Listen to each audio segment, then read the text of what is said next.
केंद्र सरकार दे वल्लों किसान ऑर्डीनेंस पास कर दिते गए ने अते उस तो बाद नवां बिजली सोध बिल लियाउण दी तैयारी की जा रही है, जिस दा वड्डा नुकसान सूबिਆਂ ਨੂੰ होएगा ਅਤੇ इस दे लई सूबिਆਂ ਦੀਆਂ ਸਰਕਾਰਾਂ ਵੱਲੋਂ केंद्र सरकार के खिलाफ मते भी पास किए जा रहे हैं। इसे नूं लैके पंजाब एकता पार्टी के प्रधान सुखपाल सिंह खैरा ने कैप्टन अमरिंदर सिंह पंजाब के मुख मंत्री तो अपील की है कि पंजाब का विशेष सैशन सरकार नूं बनाउणा चाहीदा है तां जो इन्हां तिन्नां ऑर्डीनेंसां ते बिजली सोध बिल के खिलाफ मता पास किया जा सके तां जो इन्हां नूं पंजाब दे विच लागू होण तो रोकिया जा सके। उन्हां दा कहना है कि इस दा सीधा नुकसान पंजाब के किसानां नूं होएगा ਅਤੇ किसानी तबाह हो जाएगी।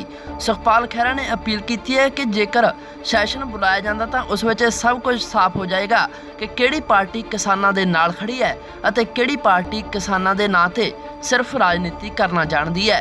किस तरह सुखपाल खैरा ने पंजाब के मुख मंत्री कैप्टन अमरिंदर सिंह कोल पंजाब का विशेष सैशन सदन की अपील की है, तुसीं आप ही देख लो।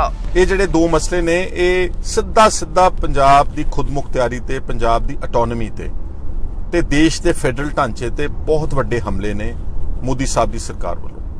आपां सब नूं पता वा कि पहला GST जिहड़ा बिल पास होया उसने सारे सूबिਆਂ ਦੇ ਵਿੱਤੀ अधिकार खोले ने। वन नेशन वन टैक्स इस आड़ विच अज स्टेट्स जिहड़ियां ने वो ऑलमोस्ट ग्लोरीफाइड म्यूनसिपैलिटियां बन के रह गईਆਂ ने ते दो वड्डे हुण हमले होर आ रहे ने। एक तुसीं सब ने सुन रहा कि जिहड़े 3 एंटी फार्मर ऑर्डीनेंसेस पास कीते ने बीजेपी ने ਉਹਦੇ ਵਿੱਚ ਕਿਸ ਤਰ੍ਹਾਂ ਨਾਲ ਪ੍ਰਾਈਵੇਟ ਸੈਕਟਰ ਨੂੰ ਅਧਿਕਾਰ ਦਿੱਤੇ ਜਾ ਰਹੇ ਨੇ ਖੇਤੀ ਦੀ ਪ੍ਰੋਕਿਉਰਮੈਂਟ ਵਿੱਚ ਆਣ ਕੇ, ਕਿਸ ਤਰ੍ਹਾਂ APMC ਐਕਟ ਨੂੰ ਅਬੋਲਿਸ਼ ਕਰਕੇ ਜਿਹੜਾ ਸੂਬਿਆਂ ਨੂੰ ਰੈਵਨਿਊ ਆਉਂਦੀ ਸੀ ਸਾਡੇ ਪੰਜਾਬ ਮੰਡੀ ਬੋਰਡ ਨੂੰ ਸੈਂਕੜੇ ਕਰੋੜ ਰੁਪਇਆ, ਕਿਉਂਕਿ ਹਰ ਕੁਇੰਟਲ ਚੋਂ ਆਲਮੋਸਟ 150 ਰੁਪਇਆ ਕੁਇੰਟਲ ਦਾ ਪੰਜਾਬ ਸਰਕਾਰ ਦੇ ਮੰਡੀ ਬੋਰਡ ਦੇ ਖਾਤੇ ਵਿੱਚ ਆਉਂਦਾ ਸੀ, ਕਿਸਾਨ ਤੋਂ ਨਹੀਂ ਸੀ ਕੱਟਿਆ ਜਾਂਦਾ। 3% rural development fee, 3% market committee fee government of India ਜਿਹੜੀ ਸੀਗੀ ਉਹ ਸਟੇਟ ਦੇ ਖਾਤੇ 'ਚ ਪਾਉਂਦੀ ਸੀਗੀ ਔਰ ਉਹਦੇ रूरल डिवेलपमेंट का काम काफी हद तक लिंक सड़कों की रिपेयर वगैरह चलती सी।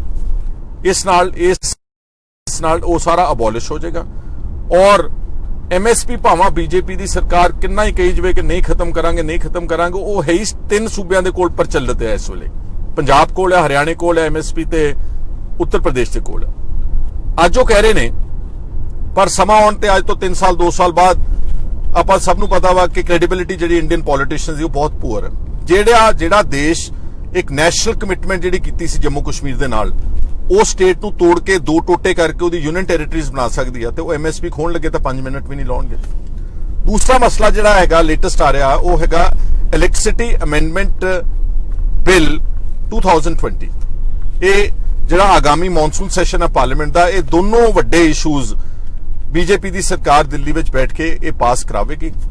इस इलैक्ट्रिसिटी अमेंडमेंट बिल 2020 नाल जिहड़ा सूबिਆਂ ਦੇ ਕੋਲ पावर सैक्टर ਦੇ ਵਿੱਚ ਅਧਿਕਾਰ ਆ ਉਹਨਾਂ ਦੇ ਉੱਤੇ ਡਾਕਾ ਵਾ। ਸਾਡੇ ਰੈਗੂਲੇਟਰ ਲਾਉਣ ਦਾ ਜਿਹੜਾ ਅਧਿਕਾਰ ਹੈ ਉਹ ਸਾਡੇ ਕੋਲ ਖੋਇਆ ਜਾਵੇਗਾ। ਉਹ ਕੇਂਦਰ ਸਰਕਾਰ ਇੱਕ ਸੁਪਰੀਮ ਕੋਰਟ ਦੇ ਰਿਟਾਇਰਡ ਜੱਜ ਦੀ ਅਧੀਨਗੀ ਦੇ ਵਿੱਚ ਇੱਕ ਕਮੇਟੀ ਬਣਾਵੇਗੀ।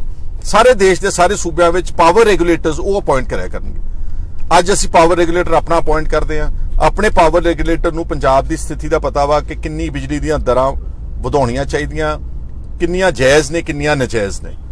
ਉਹ ਫਿਰ ਦਿੱਲੀ ਬੈਠੇ ਹੁਕਮ ਮਾਰਿਆ ਕਰਨਗੇ ਕਿ ਇੰਨਾ ਅਸੀਂ ਟੈਰਿਫ ਵਧਾਤਾ।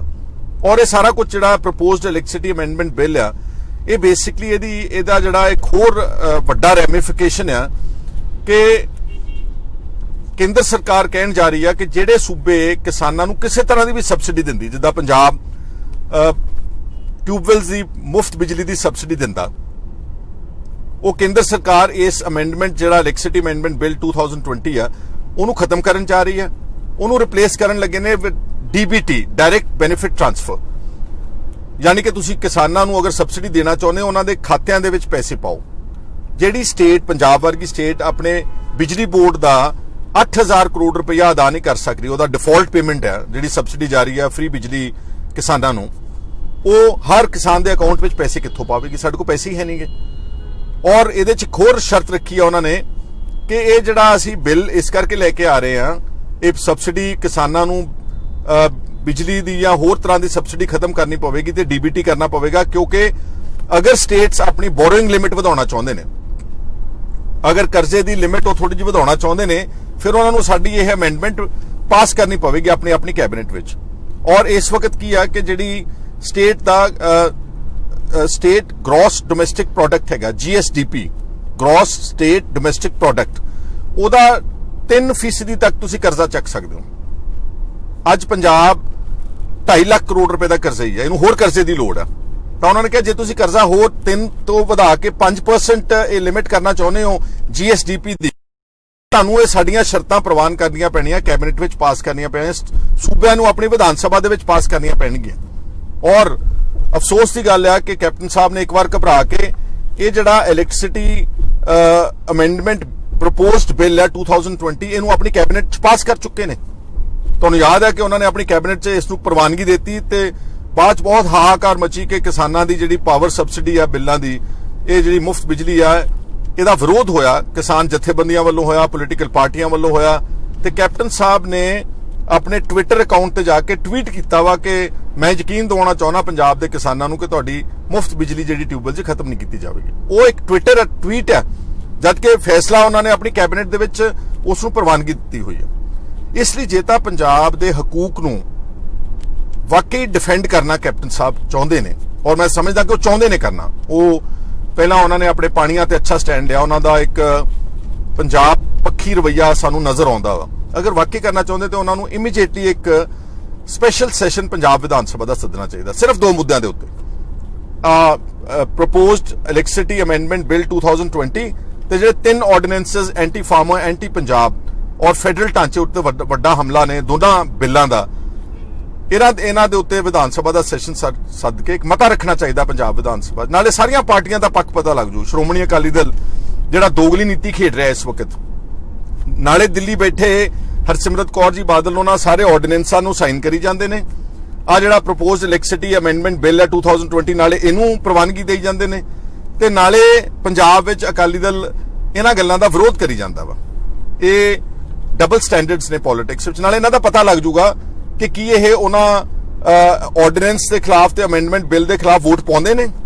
ਜੇ ਐਬਸਟੇਨ ਕਰਦੇ ਨੇ, ਗੈਰ ਹਾਜ਼ਰ ਰਹਿੰਦੇ ਨੇ, ਤਾਂ ਵੀ ਚੋਰ ਨੇ, ਤੇ ਜੇ ਜੇ ਮਤੇ ਦਾ ਵਿਰੋਧ ਕਰਦੇ ਨੇ ਤੇ ਤਾਂ ਵੀ ਇਹਦਾ ਮਤਲਬ ਉਹਨਾਂ ਦਾ ਚਿਹਰਾ ਪਰਦਾ ਫਾਸ਼ ਹੋਵੇਗਾ। ਇਹ ਬਹੁਤ ਲਾਜ਼ਮੀ ਆ।